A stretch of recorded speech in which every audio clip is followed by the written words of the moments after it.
Offers and compromise. Prize and price again.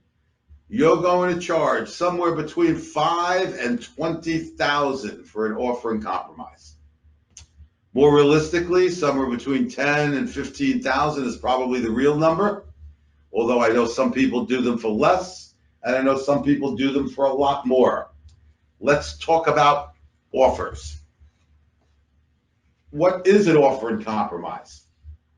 An offer and compromise is a request to reduce your taxpayer's tax liability by negotiating for an amount less than the full amount owed. I owe $1 million, I want to pay 10,000. I've done that before successfully. This type of settlement works well for taxpayers in extreme hardship. Let me add to that. If you're old, sick, and almost dead, it works. If you were a mortgage broker, so let me give you an example. I had a 34-year-old woman come in 2008, and she made $1 million a year. Boy, did I say I was in the wrong business. Turned out she was a warehouse mortgage broker. That's a mortgage broker that goes around to my little mortgage broker clients and says, if you originate your loans with us, we'll give you this special deal. And so they would originate loans with her company, which at the time was Bear Stearns, which as most of you know is out of business. And she would get a tiny little percent of all those loans from all those mortgage brokers that she visited. And she made $1 million a year. She was 1099 for it all, paid no estimates, and 3 years went by, and with interest and penalties, she owed $1 million. Perfect candidate for an offer and compromise when the mortgage fell out, when the bottom fell out of the mortgage broker market. There's no way she's ever getting a job again at $1 million a year. In fact, with her education and background, there's no way she was getting a job for more than $20 an hour. She was in the right place at the right time, attractive 34-year-old, going around to mortgage broker clients that were doing loans like there was no tomorrow in 2006, 7, and 8 until the bottom fell out. So the IRS has authority to settle or compromise tax liabilities under one of 3 programs. Here they are. There are 3 types of offers. Doubt as to collectability. I owe it and I can't pay. Simple. I owe it. I know I owe it. I did it, but I can't afford to pay it.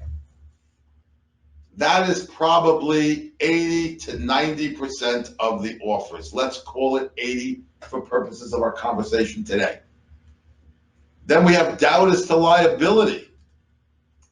The taxpayer is not responsible for paying the tax liability and shouldn't have been assessed in the first place. I'll give you some examples of all of these in a moment.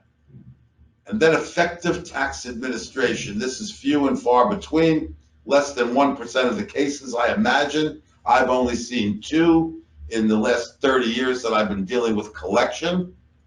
And that's where the taxpayer admits they owe the tax. They actually have the ability to pay, let's say equity in their home. But collecting from the taxpayer would be unjust. I'll give you the example on this one now because I don't want to revisit it. Let's say you have a handicapped person that's elderly. They own a home. It's got some accommodations for their handicap, maybe a chair that goes up the stairs, takes them up the stairs, and some other things like that. And they have some equity in the home. Well, the IRS is not going to take the equity. You're going to do an offer and compromise based on effective tax administration, and it would be unfair, unjust for the IRS to take their home for the taxes that are owed. And therefore, you could do an offer even though they have enough equity to pay the tax. And generally, if you have enough assets to cover the tax liability, you have to pay the entire tax liability. You cannot do an offer. I'm going to give you the offer and compromise formula in a moment. So let's take effective tax administration and put it on the side for now, because only 1% or so of offers are under the effective tax administration category. As I said, the majority of the offers are doubt as to collectability. So let's say you had a client who owed $1 million in tax. Take the mortgage broker example, and now she's working and making $50,000 a year. Perfect candidate for an offer in compromise. Probably doesn't have any assets left, and he or she's income has been substantially reduced. You have to look at their education, their track record, and so on. But perfect candidate for an offer, doubt as to collectability. The IRS is probably not going to collect it over the remaining life of the statute. So to get the taxpayer back in the system, they'd rather take a little bit and give the taxpayer a clean start than not do an offer and have the taxpayer say, hey, and this happens a lot, I can't afford $100,000 and I owe taxes for 2018. So what's the difference? I can't afford 150 and I can't afford 200 or 400. So I'm just going to stop paying my taxes. And that's what happens. The taxpayers get to a point where they're so overwhelmed because they can't afford any version of the liability that they just drop out of the system, especially self-employed people that don't have withholding tax taken. So you have to understand that many of these taxpayers end up pyramiding the liability because of the helplessness they feel, because they're never going to be able to pay what they owe, like this 34-year-old girl that would never in her lifetime be able to pay that $1 million. Doubt as to collectability. Doubt as to liability. So grandma signs on the nephew's bank account. The nephews are business bank account. The nephews are in business. And they go away a couple of times a year for a week or 2 or 3 or a month. Maybe they have a great business. And grandma signs some of the checks. She pays the rent and the payroll and all of that when the nephews are away. And the nephews get stuck one year and they stop paying their payroll taxes. They run up a bill of a few $100,000. You remember, grandma's a signator on that bank account. And the IRS comes in and they do what we call 4180 interviews. We're going to talk about that in a little while. That's where the IRS determines who the responsible persons are. So they send a letter to the 2 nephews, the 2 owners, and grandma, and they say, we want to talk with you. And the nephews say, don't worry, grandma, we'll take care of it. And they don't. This is a true story. Grandma ended up in my office 3 years later with a levy on her Social Security and a lien on her home. Doubt as to liability. So you would do an offer. I never owed it. Let's talk. I would say that's 10 to 15% of the offers that are submitted, and we do a lot of those also. Lots of circumstances. We like to use these sometimes. You ever have a case where the taxpayer thought his CPA or EA or lawyer was going to take care of the audit because maybe they told the taxpayer they were. Maybe they disappeared. Maybe they died. Maybe they got sick. But you know what? They never showed up at the IRS. And the IRS disallowed every deduction, every single one. And the 30-day letter was sent, and the 90-day letter was sent, and now all appeal rights have been exhausted. You have 2 choices. You can do an audit reconsideration request, or you can do an offer and compromise status to liability, which, by the way, as far as I'm concerned, our experience says it's a faster way to audit reconsideration than the audit reconsideration request. So there's another example. I didn't really owe it. My guy didn't show up. I didn't know anything about their business. I'm the grandma. Things like that. So that is collectability. That is a liability. Effective tax administration. Let's talk about the offer formula and what the reality is. This is what the formula says. I'm going to read it to you, explain it to you, and then tell you what the real world says.